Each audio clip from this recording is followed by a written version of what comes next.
tiempo que me han dedicado para esta actividad escolar, que corresponde a la carrera de TCU en Urgencias Médicas de la UNAD, correspondiente a la materia de Anatomía y Fisiología, parte 1, a la actividad número 2 de la unidad 4. Lo que voy a exponerles hoy es el tema que estoy ahora estudiando en esta materia, que tiene que ver con la mecánica ventilatoria. Yo espero que pues, sea de beneficio para ustedes también. Yo creo que ya lo saben, pero si lo saben, bueno, recordarlo. Si no, pues un conocimiento nuevo nunca está de más, ¿no? Entonces, estoy a sus órdenes. Mi nombre es Luis Ochoa Bravo, estudiante de la carrera que ya les mencioné, y voy a estar ahorita dando esta ponencia que espero que sea útil para nuestro desempeño diario como profesionales en la salud. Bien, creo que todos conocemos y sabemos en cuanto a lo que es el funcionamiento del aparato respiratorio y cuál es su función principal. Es hacer el intercambio de oxígeno, tomar el oxígeno de la atmósfera y hacer el intercambio gaseoso en las células. Ustedes saben que al momento de hacer los procesos en sus funciones celulares y esos procesos se desprende CO2. Entonces el intercambio gaseoso es lo que vemos en la mecánica ventilatoria. ¿Saben cuáles son los movimientos que existen en esta mecánica ventilatoria? ¿Cuáles son esos dos movimientos principales? Inspiración y expiración. Correcto. Es decir, incluso vemos que hay nombres que pueden ser incluso confusos, que la literatura de una forma la marca, también de otra. Vamos a llamar los dos movimientos, uno, inspiración, y el otro, expiración. ¿Cuál será el movimiento de inspiración? Cuando jalamos aire. Sí, muy bien. Cuando entonces entra el aire que está enriquecido de oxígeno en la atmósfera, y el de expiración, ¿cuál será entonces? Cuando de nuestro cuerpo sale CO2. ¿Alguien conoce cuál es la concentración de oxígeno en el aire aproximadamente? 16%. 16%. Y empezamos con la puja. ¿Quién da más? 21%, dice Montoya. ¿Cuál será aproximadamente? El 21% del volumen del aire que estamos respirando lo contienen un 21% de oxígeno. Hay literaturas que marcan un 20.9, etcétera, pero para números redondos, un 21%. ¿Y cuánto exhalamos en el proceso de movimiento de expiración? Ahí es el 16%, es decir, que en realidad aprovechamos para la oxigenación de las células un 5%. De ahí la importancia que empecemos a ver las cantidades, porque eso nos da como resultado el que, por ejemplo, maniobras como la RCP, al momento de estar dando las insuflaciones, garanticen que lo que estamos haciendo en nuestro paciente sea suficiente para que podamos oxigenar y podamos permanecer también en esa mecánica ventilatoria con ese paciente que en ese momento quizá esté en paro cardíaco, en paro cardiorrespiratorio, y podamos darle la asistencia que necesite. ¿Hasta aquí alguna duda o alguna aportación que tengan? Bien, seguimos adelante. Entonces, durante el movimiento de inspiración, de lo que estábamos viendo hace un momento, la cavidad torácica se expande debido a la contracción de los músculos intercostales, que elevan las costillas y relajan el músculo conocido como diafragma, el cual es el que divide la cavidad torácica de la cavidad abdominal. Ese descenso provoca el aumento del volumen interno, lo que permite la expansión de los pulmones para que pueda entrar aire enriquecido de oxígeno. Durante la expiración, que es el otro movimiento de estos dos, la cavidad torácica vuelve a su posición normal, esta posición que es una posición de reposo, debido a la relajación de los músculos intercostales que hacen descender las costillas, y el diafragma igual se contrae, lo que provoca que ascienda disminuyendo el volumen de dicha cavidad, y esto permite que pueda salir el aire ahora que tiene dióxido de carbono. ¿Cuáles son las funciones específicas de los músculos de la respiración? Bueno, el diafragma, cuando una persona inhala, es decir, cuando inspira, cuando ingresa el aire de la atmósfera hacia su organismo, agranda el espacio que está disponible en la cavidad torácica. Los músculos que se encuentran en los intercostales ayudan también a agrandar esta cavidad, permitiendo que el aire en su interior de los pulmones pueda expandirse y de esa manera pueda entrar ese oxígeno enriquecido hacia el cuerpo de la persona. Los músculos accesorios de la respiración no solamente son el diafragma, sino también otros músculos que son accesorios para hacer este tipo de movimientos. Los músculos respiratorios, podemos encontrar varios de ellos, aparte del diafragma, que son los músculos intercostales, por ejemplo, el músculo serratus, los escalenos, los pectorales, los subclavios y los espinales. También tenemos músculos que son expiratorios, es decir, que nos van a ayudar al momento de que el paciente va a exhalar el aire que contiene CO2, que son los intercostales internos, los músculos de la pared abdominal y el transverso del abdomen, los oblicuos, el piramidal y el recto mayor del abdomen. Un punto muy importante que también tenemos que tomar en cuenta en ese tipo de cuestiones del aparato respiratorio es los niveles de oxígeno a nivel atmosférico.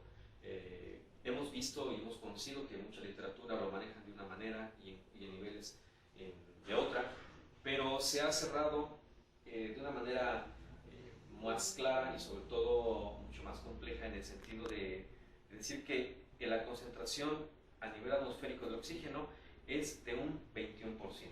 Lo manejan de un 20.9, 20.95, pero para efectos didácticos y para efectos también de literatura se cierra a un 21%.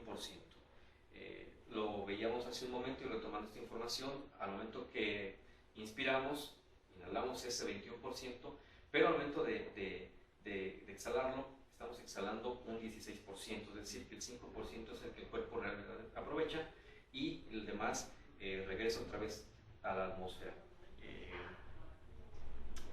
El encargado de transportar el oxígeno a toda la sangre es la hemoglobina. La hemoglobina es la que se encarga de este proceso de transporte de la sangre hacia todo el organismo de la persona. Si se eleva la presión del oxígeno, la hemoglobina va a hacer captar este oxígeno para llevarlo a toda la economía, es decir, a todos los lugares del organismo a los cuales se requiere.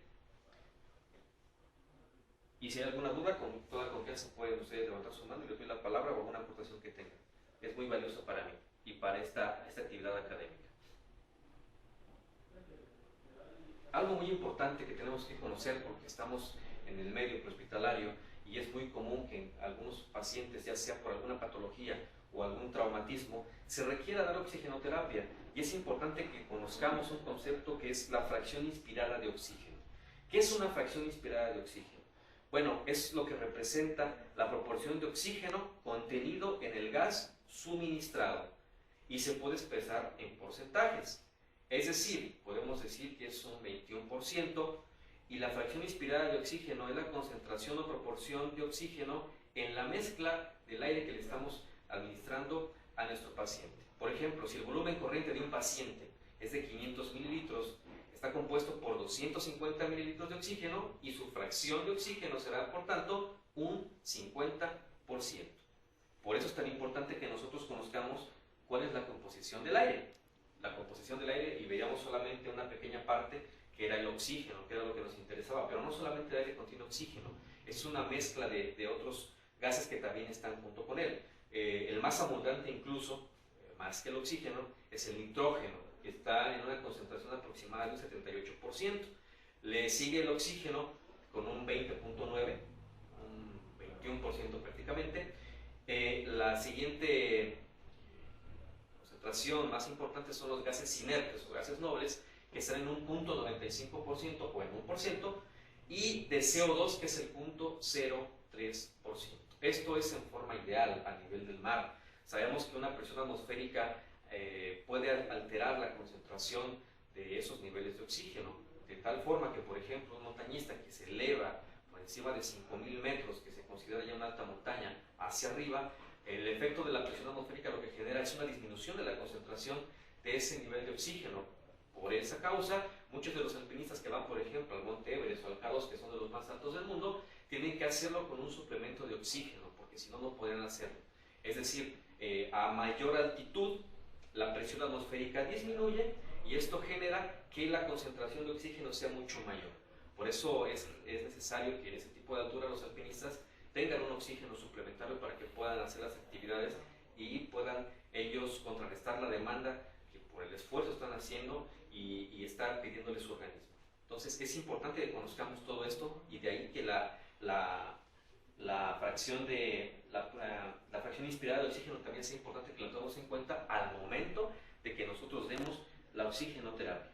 Estas concentraciones son las ideales porque sabemos que ahora en los medios, por ejemplo, urbanos, que hay otro tipo de fenómenos y otro tipo de actividades como son la industria, pues se generan cierto tipo de contaminantes e incluso ahora los efectos que se están generando por el cambio climático, el calentamiento global, generan, por ejemplo, que las moléculas de oxígeno al reaccionar con algunos rayos como luz ultravioleta produzcan algo que se conoce como ozono. Otras partículas que también, las suspendidas, se generan, bueno, pues también pueden contaminar el aire y pueden ser añadidas a todo ello. Y esto puede generar una disminución, no en la concentración, pero sí un aumento en el nivel de contaminantes que puede generar problemas a los pacientes que estamos atendiendo en ese momento, o a la gente en general. Por eso la indicación que cuando hay una contaminación alta, pues se limite mucho la cuestión de algunos ejercicios físicos a la intemperie, y entonces tenemos que tomar en cuenta también esta información precisamente por ello, porque ese tipo de contaminantes pueden generar problemas e incluso desplazamiento de oxígeno en el caso específico del monóxido de carbono.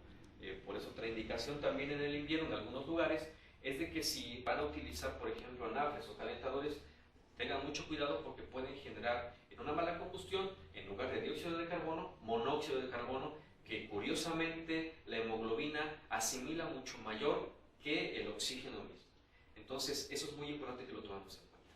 Como siguiente punto, algo que también es demasiado relevante y que tenemos que tomar en cuenta: el intercambio de gases a nivel alveolar. Sabemos que el intercambio de gas no solamente cuando entra y cuando sale, sino ya a nivel de los pulmones, en esa parte que son los alveolos, donde se hace en realidad ese intercambio de gas de oxígeno por CO2, y eso es lo que vamos a ver en este momento. ¿Qué es el mecanismo? ¿Cómo es lo que está pasando en ese momento ahí? ¿Qué es lo que sucede? El oxígeno entra a través de la vía aérea, pasa por los bronquios, se va llegando hacia los bronquios secundarios, llega hacia los alveolos, y los alveolos ahí en la sangre hacen el intercambio a través de la hemoglobina, combinándose con el oxígeno, y ese proceso se conoce como hematosis. Ese intercambio gaseoso en el cual la hemoglobina se enriquece de oxígeno y deja el CO2 se conoce como hematosis. El oxígeno ingresa, se va hacia los alveolos, se hace el intercambio y posteriormente dejan el CO2 para que se transporte hacia afuera. Ese proceso se conoce como hematosis. Algo muy importante que también tenemos que tomar en cuenta: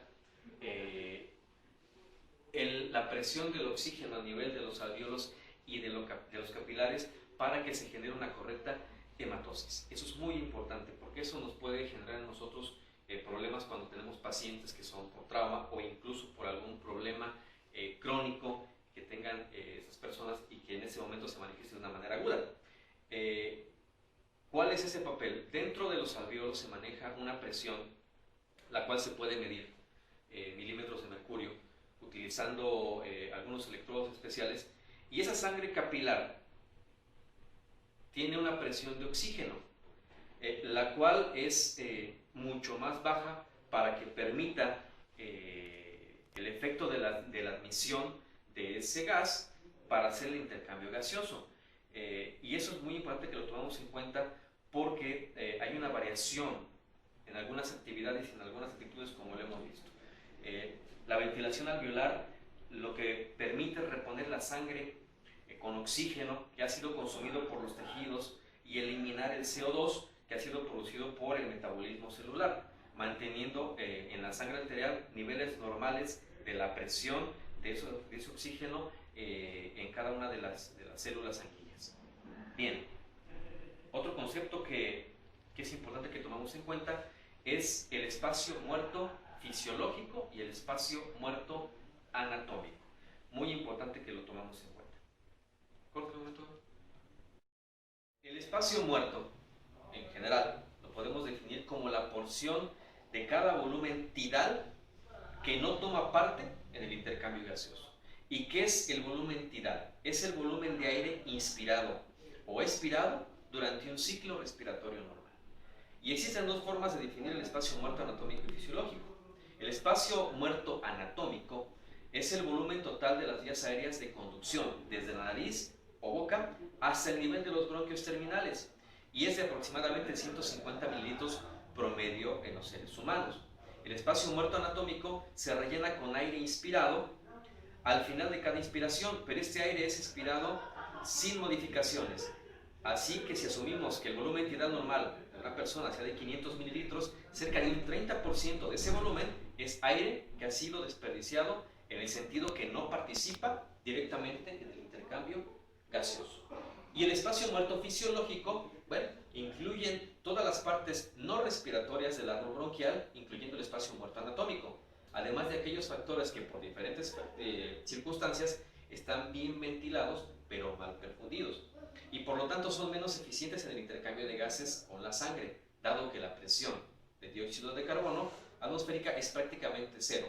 Por tanto, todo el CO2 que ha sido expirado en cada respiración puede asumirse que viene de los alvéolos comunicantes y nada del espacio muerto. Bien, las capacidades y volúmenes pulmonares son muy importantes en nuestro uso diario como TCUs en urgencias médicas.